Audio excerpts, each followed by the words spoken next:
Could I go back in history just a minute to offer a warning? In 1992, George H.W. Bush, the elder Bush, was up for re-election. George H.W. Bush came into campaign cycle 1992 as high as 90% approval rating. What happened? They didn't take the Clinton-Gore campaign seriously, and they did not take the third-party candidacy of Ross Perot seriously. Meanwhile, the Clinton-Gore, George Stephanopoulos team was saying, it's the economy, stupid. Bush's popularity went from 90% to 40% that election year, and he would lose that election. Hello, this is Victor Davis Hanson for the Daily Signal. I've talked about affordability, this new meme, this new theme that the Democrats are using against the Trump administration. They have belatedly responded to it, as I pointed out earlier, perhaps because they thought it was sort of absurd when the 21.5 aggregate inflation came under Biden, and their inflation rate that they inherited in the month of January was 3%. It's already gone down. It's 3 to 2.7%.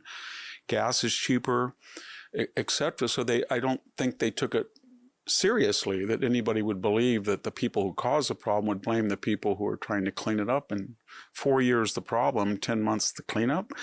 And then I think they thought their foreign policy successes would mitigate any criticism. In fact, they amplified it because the Democrats said, you're all involved with these ceasefires or Ukraine, or you don't care about us. And so there were, then they had all these initiatives, which will boom, I think, the economy in 25, but 2026, but they didn't emphasize them, exactly how increased oil and gas will help us very quickly, how all this foreign investment, how all this new deregulation, how these new tax cuts, how the new trade policies, how the AI and the jobs they will create are going to boom the economy in 26. Could I go back in history just a minute to offer a warning? In 1992, George Bush was up for re-election. George H.W. Bush, the elder Bush. He was riding high because the 1991 Gulf War had finished, I think, a little problematically with the survival of Saddam Hussein, but he had ended that threat, expelled him from Kuwait with a 4-day ground war following a brilliant air campaign. Very few American casualties. He was at the top of his game as an international diplomat, former war veteran.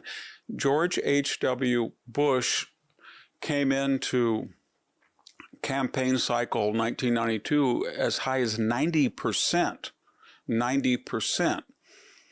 approval rating.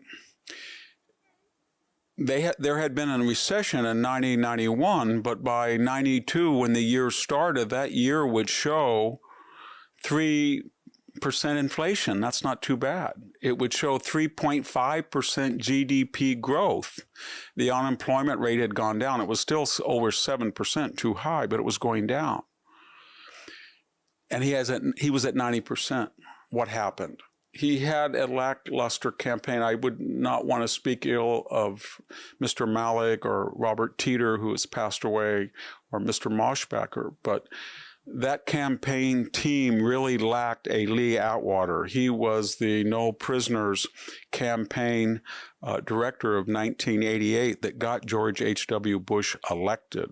I know a lot of you say, well, he did the Willie Horton ad. He did the Boston Harbor ad. He did the tank ad. He did. And he was relentless. And he destroyed the Dukakis candidacy, maybe cruelly, but he destroyed it. And he got George H.W. Bush elected. He didn't play by the Marquess of Queensberry rules, and he was gone. He had passed away.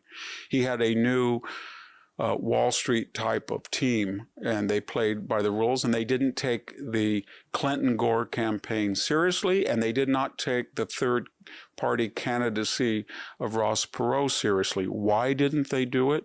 Because, I hope this doesn't sound eerily similar to the problem today, but they said we had such foreign policy successes. We were polling 90%.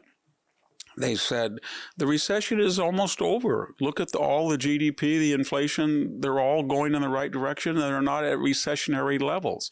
Meanwhile, the Clinton, Gore, George Stephanopoulos team was saying, it's the economy, stupid. And they took that meme and said, this is the worst economy since the Great Depression. We have no jobs. Inflation is affordable. And then they got an amplification from Ross Perot. He was kind of like the never-Trumpers of that age, although he was an independent third party. And the result of it, Bush's popularity went from 90% to 40% that election year, and he would lose that election partly because of Ross Perot, partly because of a lackluster, complacent campaign, and partly because they created this meme, it's the economy, stupid, and turned a recovering economy that they had, in a sense, inherited a recovering economy into the Great Depression. I hope that doesn't sound too familiar, but that's exactly what is happening now. The economy is on the uptake. Donald Trump is overseas with a lot of successes, and the same Democrats are saying it's affordability, stupid, and they need to get out in front of that issue and not discount it in the way that Republicans did in 1992. Thank you very much. This is Victor Davis Hanson for the Daily Signal. Thank you for tuning in to the Daily Signal. Please like, share, and subscribe to be notified for more content like this. You can also check out my own website at victorhanson.com and subscribe for exclusive features in addition.